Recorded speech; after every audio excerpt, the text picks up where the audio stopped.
ರಾಯಚೂರು ಜಿಲ್ಲೆಯ ಎಲ್ಲ ಸಮಸ್ತ ಜನತೆಗೆ ನಮಸ್ಕಾರಗಳನ್ನು ಹೇಳೋದ್ರ ಮೂಲಕ ಭಾಳಷ್ಟು ವರ್ಷಗಳ ನಂತರ, ಈಗಾಗಲೇ 25 ವರ್ಷಗಳ ನಂತರ ಇವತ್ತು ನಮ್ಮ ರಾಯಚೂರಿನಲ್ಲಿ ಜಿಲ್ಲಾಡಳಿತದ ವತಿಯಿಂದ ರಾಯಚೂರು ಉತ್ಸವವನ್ನು ಹಮ್ಮಿಕೊಳ್ಳಲಾಗಿದೆ. ಇದಕ್ಕೆ ಈ ಕಾರ್ಯಕ್ರಮಕ್ಕೆ ಇಡೀ ರಾಯಚೂರು ಜಿಲ್ಲೆಯ ಜನತೆ ಎಲ್ಲರೂ ಬಂದು ಈ ಒಂದು ಕಾರ್ಯಕ್ರಮಗಳಲ್ಲಿ ಪಾಲ್ಗೊಳ್ಳಬೇಕನ್ನುವಂಥದ್ದನ್ನು ನಾನು ನಮ್ಮಲ್ಲಿ ವಿನಂತಿ ಮಾಡಿಕೊಳ್ತೀನಿ.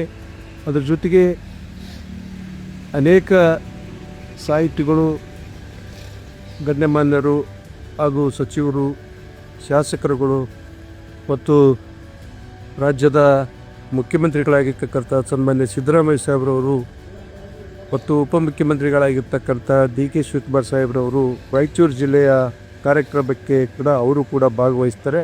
ಅದಕ್ಕೆ ನಾನು ಎಲ್ಲರಲ್ಲಿ ಕೂಡ ವಿನಂತಿ ಮಾಡಿಕೊಳ್ತೇನೆ, ಭಾಳ ಅದ್ಧೂರಿಯಾಗಿ ಇವತ್ತು ನಮ್ಮ ಜಿಲ್ಲಾ ಉಸ್ತುವಾರಿ ಸಚಿವರು ಮತ್ತು NH ಬೋಸರಾಜ್ ಸಾಹೇಬರು, ಎಲ್ಲ ಶಾಸಕರುಗಳು, MLCಗಳು, ಎಲ್ಲ ಮುಖಂಡರುಗಳು ಸೇರಿ ಈ ಕಾರ್ಯಕ್ರಮವನ್ನು ಈಗಾಗಲೇ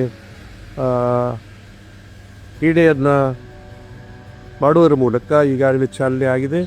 ಅದಕ್ಕೆ ದಯವಿಟ್ಟು ತಾವೆಲ್ಲರೂ ಬರಬೇಕನ್ನುವಂಥ ಮಾತನ್ನು ತಮ್ಮೆಲ್ಲರಲ್ಲಿ ಕೂಡ ನಾನು ವಿನಂತಿ ಮಾಡಿಕೊಳ್ತೀನಿ.